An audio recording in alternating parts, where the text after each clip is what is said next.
Kita masuk ke menu utama Kompas Petang, Saudara. Presiden Joko Widodo kerap mengampanyekan netralitas di Pilpres 2024. Namun Jokowi menyinggung nama Prabowo Subianto saat menyebut Indonesia butuh pemimpin kuat dan bisa jadi negara maju.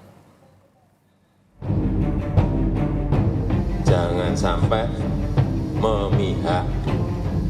Itu dilihat loh, hati-hati. Dan juga pastikan ASN itu netral. Bukan pertama kali Presiden Joko Widodo bicara soal netralitas di Pilpres 2024. Akhir Oktober lalu, Presiden Jokowi sempat mengingatkan agar ASN netral dan tidak memihak dalam Pilpres 2024. Awal November 2023, Presiden Jokowi di hadapan penyelenggara pemilu menegaskan akan sulit mengintervensi jalanan Pilpres 2024 karena berlangsung terbuka sehingga bisa diawasi siapapun. Banyak yang menyampaikan bahwa pemilu kita ini gampang diintervensi. Diintervensi dari mana? Di setiap TPS itu ada saksi partai-partai. Jangan ada yang mencoba-coba untuk mengintervensi. Namun, pernyataan berbeda disampaikan Presiden Jokowi saat membahas karakter pemimpin yang dibutuhkan Indonesia saat Rakernas LDII di Jakarta. Presiden Jokowi menilai Indonesia butuh pemimpin kuat agar bisa menghadapi berbagai tantangan dan bergerak menjadi negara maju. Jokowi sempat menyinggung nama bakal calon presiden yang juga Menteri Pertahanan Prabowo Subianto. Belum bisa menyelesaikan satu saja muncul persoalan ekonomi yang lainnya.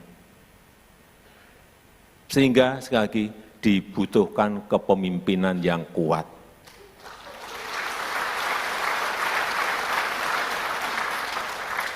Jadi yang ditampilkan tadi pencak silat tadi benar.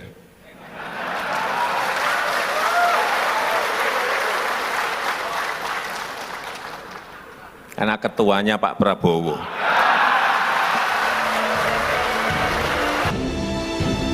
Sebelumnya, insiden pencopotan baliho Ganjar Mahfud di Bali oleh Satpol PP sempat menuai polemik dan protes dari PDI Perjuangan.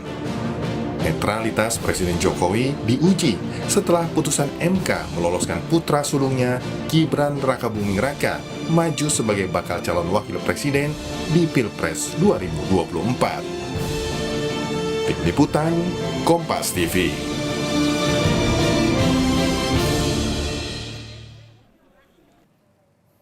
Sudah kesekian kalinya Presiden Joko Widodo bicara soal netralitas di Pilpres 2024. Namun bagaimana pendukung capres atau bakal capres untuk posisinya sekarang melihat seruan netralitas bagi aparat di bawah ini bisa berjalan? Bagaimana pula melihat komitmen Jokowi dalam menjaga netralitas aparat saat Pilpres di mana anaknya Gibran Rakabuming Raka ikut berkompetisi. Untuk mengulasnya terkait netralitas Jokowi di Pilpres 2024 sudah bergabung bersama kami 4 narasumber. Yang pertama juru bicara Partai Keadilan Sejahtera Muhammad Iqbal sekaligus Timnas Amin, juru bicara yang kemudian adalah juru bicara Partai Demokrat yang juga perwakilan dari TKN Prabowo Gibran Herzaki Mahendra Putra, kemudian politisi PDI Perjuangan sekaligus juru bicara TPN Ganjar Mahfud Ciko Hakim dan Direktur Eksekutif Parameter Politik Indonesia Adi Prayitno. Selamat sore semuanya, apa kabar? Selamat sore, Terima kasih semuanya sudah bergabung bersama kami. Waalaikumsalam warahmatullahi wabarakatuh. Saya mulai ke Mas Zaky terlebih dahulu. Melihat informasi awal tadi sebelum kita diskusi, Anda sudah mencermati dan Anda masih meyakini posisi Presiden Jokowi ini netral selama pemilu? Ya, kalau kami berpijak pada keyakinan yang sama gitu. Baik ketika kami ya sebagai juru bicara Demokrat, ketika kami di tempat yang dulu maupun saat ini sebagai TKN gitu. Kami meyakini bagaimanapun sosok seorang presiden atau kepala pemerintahan dan kepala negara itu harus berada di atas semua. Jadi tidak hanya berpihak kepada salah satu, karena bagaimanapun perhelatan atau kontestasi politik ini adalah acara untuk kita semua, untuk rakyat, dan ini adalah tempat rakyat ya, kedaulatan rakyat benar-benar dipertaruhkan. Nah, inilah peran penting dari seorang presiden, bagaimana memberikan ruang yang sama untuk semua. Nah, ini kami punya keyakinan di situ. Dan kemudian Pak Jokowi kan, Pak Presiden kan bolak-balik menyampaikan komitmennya. Kan begitu. Nah, ya tentunya kalau sudah menyampaikan komitmen, bagi kami seharusnya ini ditindaklanjuti juga sampai ke level tentunya ke paling bawah. Bagaimanapun demokrasi kita membutuhkan komitmen dari petingginya, tentu pimpinan tertingginya yaitu Bapak Presiden, dan harapannya bisa dilakukan dan ditindaklanjuti oleh para aparat dan juga para ASN sampai ke yang paling bawah. Ini menjadi penting karena kok Demokrat dan juga Mas Ahaye sebelum ini juga berbagai kesempatan juga menegaskan pentingnya netralitas ASN, pentingnya netralitas aparat. Nah, ini yang selalu kami sampaikan. Dan sejalan saat ini sikapnya dengan TKN juga itulah sikapnya. TKN posisinya seperti itu. Kalau dari TPN, Bang Ciko, Anda melihatnya bagaimana, Bang? Apa yang disampaikan oleh saudara saya Zaki barusan adalah itu yang idealnya dilakukan oleh seorang presiden tentunya. Berdiri netral di atas semua golongan, apalagi terkait dalam pemilu Pilpres ini di 2024. Tapi yang terlihat dengan kasat mata dan dirasa masyarakat, tentu kita juga sadar bahwa ada anak kandungnya yang running for Vice President dalam kontestasi ini. Nah, ini kan secara apa ya, kalau kita mau lihat secara rasional atau dengan rasa, udah pasti seorang ayah akan membela anaknya. Tapi kemudian secara secara publik beliau selalu menyampaikan betul, beliau akan menyampaikan soal netralitas dan lain-lain. Tapi kan jujur aja karena ada kecurigaan which is wajar kecurigaannya karena ada anak kandungnya yang ikut dalam kontestasi ini. Apa yang dia katakan di balik pintu-pintu yang tertutup dengan para pimpinan dari aparat-aparat negara kan kita nggak pernah tahu. Dan ini tercermin kecurigaan kita terbukti satu persatu bahwa ketika banyak baliho diturunkan dari baliho PDI Perjuangan maupun baliho Ganjar. Dan ini terjadi mulai dari Bali, kemarin di Sumatera Utara kami sudah mendapatkan video-videonya. Dan saya juga kebetulan adalah pembina di salah satu organ relawan, kemarin mengadakan acara di Sumatera Utara untuk menerima kunjungan Pak Ganjar beserta para relawan. Sebelum acara aja kami disambangi sampai 3 kali untuk membicarakan hal-hal yang sebenarnya sudah dibicarakan sebelumnya. Ini akan menimbulkan kecurigaan bahwa ada intervensi daripada aparat, dan ini wajar-wajar aja kalau kami harus terus mengingatkan soal netralitas. Jadi apa yang disampaikan Pak Jokowi itu sebenarnya seperti khotib dalam sholat Jumat. Beliau berwasiat untuk dirinya sendiri dan juga buat orang lain. Kalau dari Koalisi Perubahan, Mas Iqbal, Anda melihatnya bagaimana kemudian? Ya, saya kira netral itu dimulai dari ketidakberpihakan kepada salah satu calon. Berapa kali-kali Pak Jokowi itu memberi kode, dulu namanya berambut putih, sekarang yang berani jago silat. Itu aja udah gak netral gitu loh. Jadi sebagai kepala negara harusnya Pak Jokowi adil ke semua pihak. Kemarin udah bagus tuh ngajak makan ya. Tapi lagi-lagi setiap ada acara statementnya pasti memberi kode dukungan kepada salah satu paslon. Khususnya saat ini yang berpasangan dengan Gibran. Selalu kodenya silat, berani. Yang itu tentu saja yang sebelumnya kan rambut putih dulu Mas Iko ya. Sekarang udah pindah. Jadi itu aja udah nggak netral tuh. Jadi menurut saya harusnya konsisten lah Pak Presiden bahwa kalau netral ya semua calon di-endorse lah. Saya belum mendengar nih Pak Presiden mengendorse Mas Anies dan Muhaimin. Ya kalau itu dilakukan ketiga-tiganya itu bagus. Rakyat akan juga melihat. Karena tadi sampai sekarang kecurangan pemilu yang sampai sekarang di era Pak Jokowi belum terungkap adalah kasus kecurangan pemilu di Malaysia. Di mana waktu itu terungkap satu gudang yang isinya pencoblosan pemilu dilakukan oleh oknum, tapi sampai sekarang nggak ada penyelesaian kasusnya. Yang itu menjadi presiden buruk di mana pemerintah Pak Jokowi. Dan artinya walaupun diawasi bahwa tetap bisa curang, gitu loh. Jadi bukan hanya karena di TPS ada saksi, tidak, tapi masalahnya pemilu kita itu beragam. Ada di luar negeri, ada di dalam negeri, ada di daerah-daerah yang nggak ada saksi. Jadi kurang itu harusnya dibatasi dengan netralitas kepada semua paslon. Dengan alasan-alasan tadi yang disampaikan, Mas Adi, Anda menangkap bahwa netralitas ini masih jadi batu ujian yang cukup berat nanti sampai sepanjang pemilu ini, atau gimana, Mas Adi?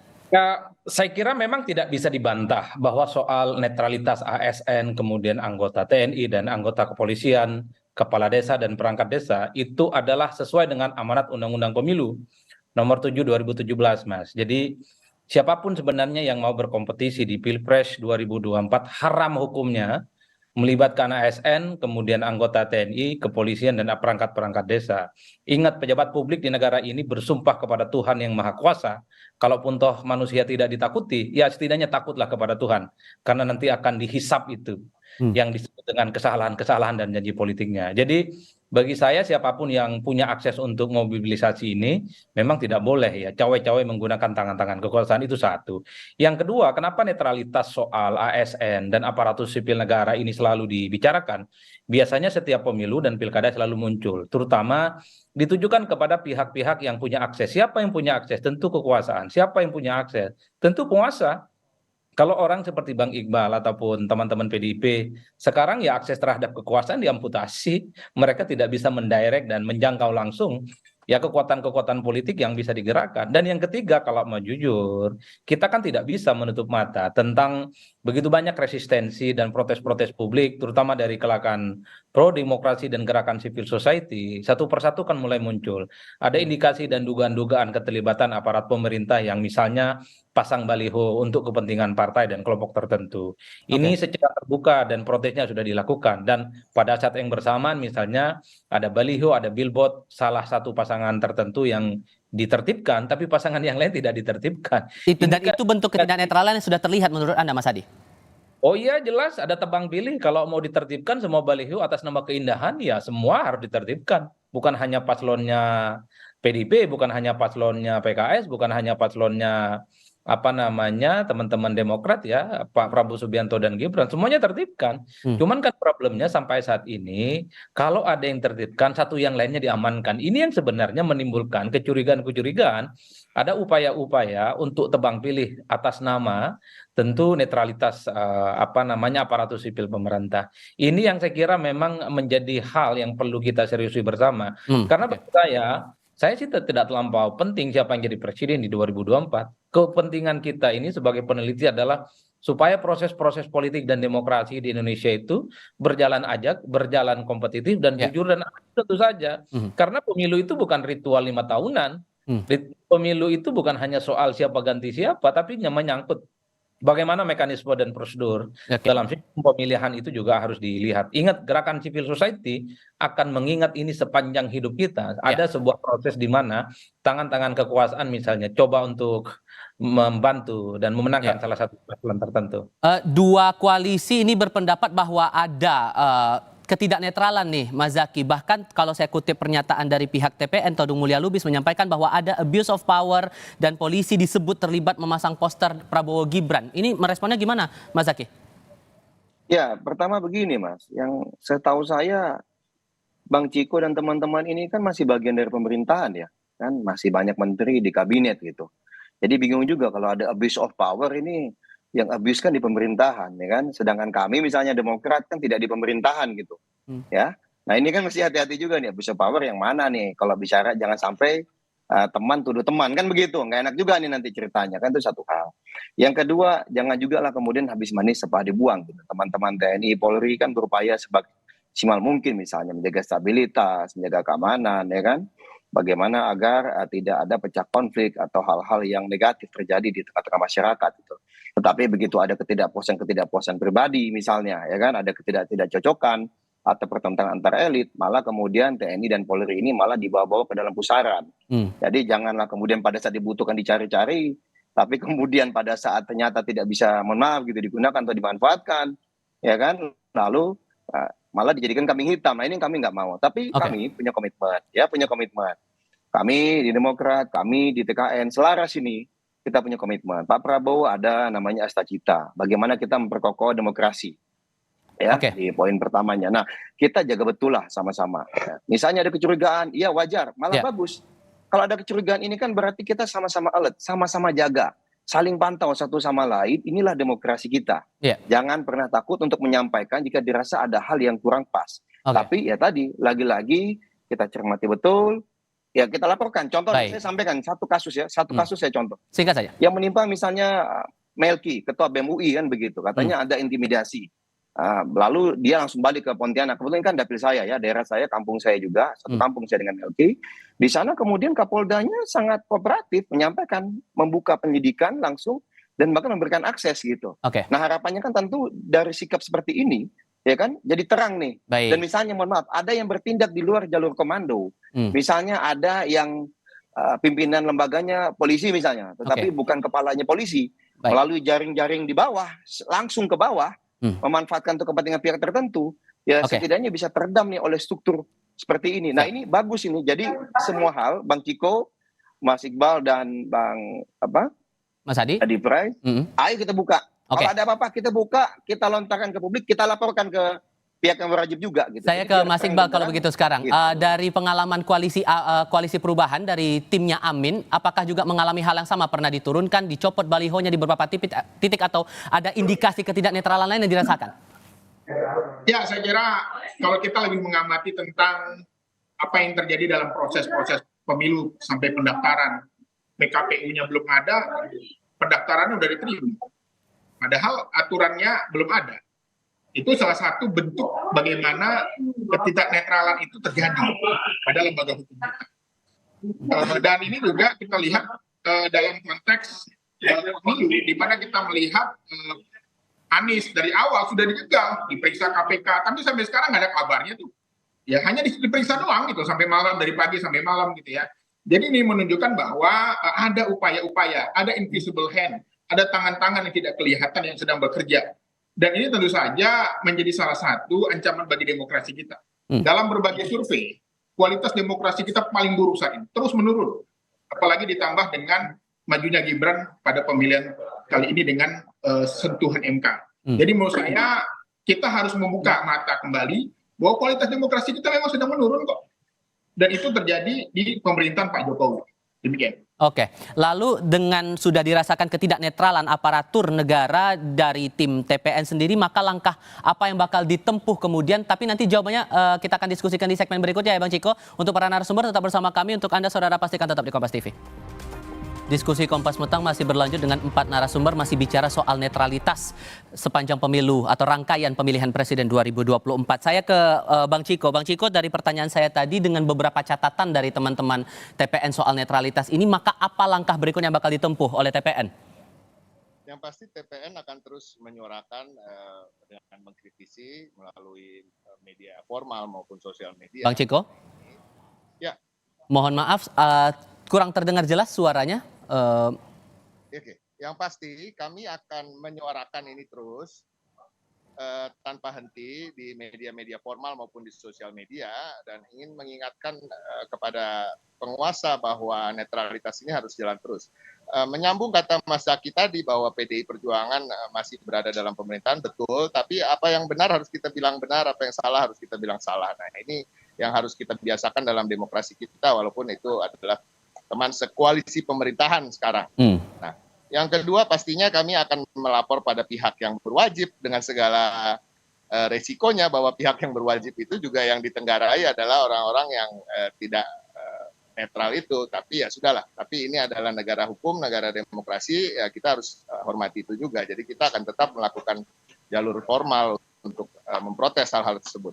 Nah, yang ketiga mungkin tentunya kita akan lebih waspada dalam berkampanye, ya kan, dalam mengorganisir. Kita juga tidak mau juga diintimidasi. Kita akan siap melawan lah dengan cara-cara yang tentunya masih dalam koridor-koridor demokrasi dan. Oke, kalau dari koalisi perubahan bakal menempuh langkah apa ini? Kalau merasa bahwa netralitas ini betul-betul sudah diragukan bahkan sebelum kita memasuki masa kampanye begitu? Ya, kami sudah melibatkan anak-anak muda, namanya pahlawan demokrasi. Milenial, generasi Z kita libatkan untuk berpartisipasi untuk mengawasi pemilu.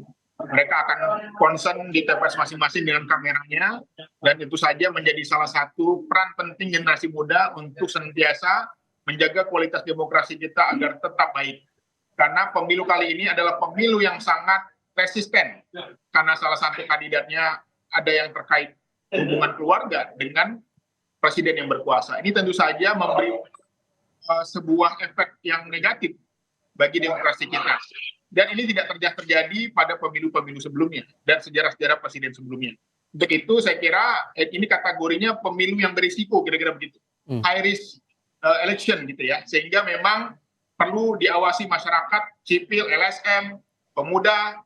Ayo kita pantau bersama, ayo kita suarakan ketika menemukan kecurangan pemilu. Oke. Bang Zaky, saya harus tanyakan soal ini. Ini karena berkaitan dengan TKN juga begitu. Pada tanggal 27 Oktober via aplikasi X, nama barunya Twitter, Raja Juli Antonian juga bagian dari TKN ini sempat mencuit selamat pagi, menginformasikan agenda beliau di Kementerian ATR BPN itu membagikan sertifikat PTSL dan wakaf kepada masyarakat, tapi sambil menjabarkan kata pagi itu adalah kepanjangan Selamat Prabowo Gibran dan memention akun-akun Gerindra, Prabowo, akun Gibran dan PSI. Kalau kemudian Anda menilai bahwa netralitas ini masih dalam koridornya, ini bagaimana bentuk tindakannya kalau ternyata ada kasus seperti ini? Ya, kita lihat apakah benar ada endorsement ya pada saat misalnya kegiatan beliau di lapangan sebagai katakanlah tadi ya ASN misalnya atau pejabat publik ya, seharusnya kan tidak menunjukkan keberpihakan kepada salah satu. Nanti saya coba cermati juga, coba lihat juga nih ya, apa nih maksudnya dengan mention di Twitter itu apa nih gitu. Nah, ini kita coba tanyakan langsung kepada beliau, tapi yang pasti kita berharap tentu teman-teman masyarakat ya, juga ASN di lapangan ya, cermati saja jika dirasa ada yang kurang pas gitu. Misalnya nih, mohon maaf ya, misalnya masih banyak ini, ada direksi, ada komisaris yang jelas-jelas memberikan dukungan kepada salah satu paslon gitu. Tapi masih belum mundur juga nih dari BUMN. Kalau kami kan jelas ya, Bang Rosan, TKN udah mundur misalnya. Lalu Abdul Rosid udah mundur dari komisaris. Ya kan? Lalu ada Bang Barus, komisaris. Jadi udah banyak nih. Kalau di TKN jelas, kalau misalnya bagian dari pejabat publik masuk di dalam, lalu kemudian tadi ada komisaris dan juga direktur, ya sudah mereka kemudian sudah mengajukan surat pengunduran dirinya gitu. Nah, harapan kami ini bisa berlaku sama nih buat yang semua, gitu ya kan. Nah, ini kok bicara netralitas nih, nanti jangan kemudian kami seakan-akan bahwa wah kamilah yang menguasai pemerintahan atau apa, hanya kebetulan ada anaknya Pak Presiden, padahal isi direksi dan komisaris BUMN itu rata-rata berada di koalisi yang mana atau kerjasama yang mana kan begitu. Nah ini yang kami tolong kita sama-sama lihat dan cermati dengan jernih lah gitu. Ya yang pasti nggak mungkin lah kalau di teman-teman yang Mas Iqbal gitu ya. Gitu. Nah kalau kami melihat bagus situasi seperti ini, kita semua ada 3 paslon, ada masyarakat, ada civil society, ada juga media. Jika dirasa ada yang kurang pas dalam demokrasi, ya diungkap ke publik. Apalagi kita bisa mudah nih dengan menggunakan media sosial menjadi viral. Jadi kita saling menjaga satu sama lain karena inilah yang kami inginkan ya dari TKN Prabowo Gibran ini dengan berbagai hasil survei, alhamdulillah terus leading. Ini kan mendapatkan kepercayaan publik nih, ya kan? Dan kami ingin agar pemilu ini benar-benar bisa berjalan dengan baik. Mari kita kontestasi dengan jujur, adil dan demokratis. Sudah kami tangkap maksudnya di situ, Bang. Ya, saya harus beri giliran ke Mas. Iya, sedikit lagi. Jangan sampai kayaknya nggak bisa menang nih. Udah saya tuduh-tuduh aja lah, atau saya degradasi aja lah pemilu ini gitu. Nah, ini janganlah kita fair lah gitu, sama-sama berjuang, adu ide, adu gagasan, rebut hati rakyat, bukan dengan menyebar ketakutan atau sehingga dengan menegakkan fairness itu tadi, Mas Adi, menurut Anda siapa yang patut bertanggung jawab menjaga netralitas itu tetap ada koridornya? Ya saya kira semua orang bertanggung jawab, terutama kontestan ya, kemudian partai politik, termasuk para kingmaker, untuk tidak cawe-cawe dan melibatkan para aparatus negara itu sebagai bagian dari mesin pemenangan politik.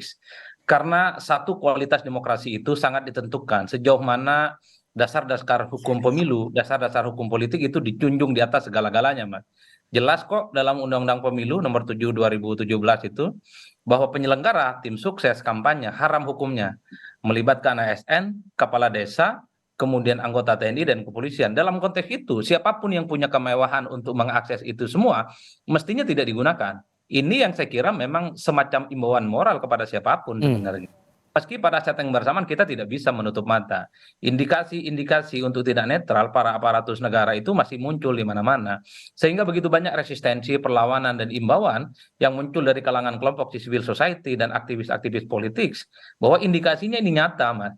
Oleh karena itu saya selalu menyatakan sampai hari ini, saya masih meyakini bahwa teman-teman ASN dan aparatus-aparatus negara itu masih netral dan tidak mau tendensi kemanapun. Cuman problemnya seringkali mereka tidak bisa menolak. ketika ada atasan mereka, orang kuat di atas mereka, mencoba untuk menjadikan mereka sebagai bagian dari mesin politik tertentu. Ini yang saya kira memang harus kita yakini bersama. Baik buruknya demokrasi kita itu sangat tergantung bagaimana para aktor politik ini menjadikan proses politik tegak lurus di atas hukum, bukan tegak lurus di atas kepentingan politik tertentu. Bahkan dalam undang-undang itu disebutkan loh, Mas, dan nyata. Bagi siapapun yang melibatkan ASN dan aparatus negara itu, mereka akan diancam. Ya bukan hanya pidana 1 tahun, tapi juga akan kena denda dengan sejumlah uang. Tapi problemnya soal netralitas aparatus negara ini dari dulu sampai sekarang kan sulit untuk diungkap. Semacam itu sering dibicarakan, diyakini keberadaannya, tapi dibuktikan agak sulit. Apalagi saat ini belum memasuki tahapan kampanye ataupun masa kampanye, sehingga segala sesuatu yang ada tendensi, indikasi-indikasi mobilisasi kekuatan politik negara misalnya tidak bisa dilaporkan kepada Bawaslu. Baru nanti ketika memasuki masa kampanye, semua hal yang terkait dengan pemilu itu juga bisa dilaporkan. Tapi dengan catatan, Mas, sekalipun ada kecurangan-kecurangan di depan mata, ini prosesnya jelimet dan nggak gampang. Harus ada alat bukti, ada foto, ada video, dan ada saksi yang melihat itu semua sebagai bagian dari tindak kejahatan ataupun tindak sesuatu yang tidak sehat dalam korupsi. Jangankan soal netralitas aparatus negara, soal politik uang nyata-nyata di depan mata, tapi nyaris tidak pernah diungkap sebagai sebuah pemilu yang cukup serius. Akhirnya apa? Moral story dan moral politik inilah yang mestinya dipegang oleh semua elit, semua kontestan, bahwa jangan hanya asal menang, tapi menabrak menang dengan cara kepala tegak dan menjunjung tinggi demokrasi. Kan itu yang sebenarnya kita inginkan. Itu yang diinginkan. Terakhir untuk Bang Ciko, karena PDIP posisinya ini masih berada di pemerintahan, apakah kemudian dari PDIP ataupun juga koalisi dari Ganjar Mahfud masih bisa mengakses informasi ataupun juga mengawasi bagaimana netralitas ini berjalan sejauh ini? Saya rasa keberadaan Bapak Prof. Mahfud MD sebagai Menko Polhukam itu juga cukup menguntungkan bagi kami untuk mencoba menjaga netralitas itu. Tapi kami kan kita ketahui sendiri beliau adalah Menteri Koordinator yang tidak membawahi secara langsung, namun sebagai koordinator daripada institusi-institusi yang di bawahnya. Nah, tapi tentunya kami akan terus berusaha melakukan pendekatan dengan berbagai jalur untuk menjaga netralitas tersebut. Kami akan terus juga menyuarakan itu seperti kata Mas Zaki.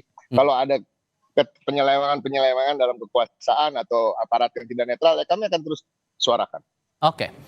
Netralitas inilah kita uji sampai nanti sepanjang perjalanan pemilihan presiden dan pemilihan legislatif 2024 ini.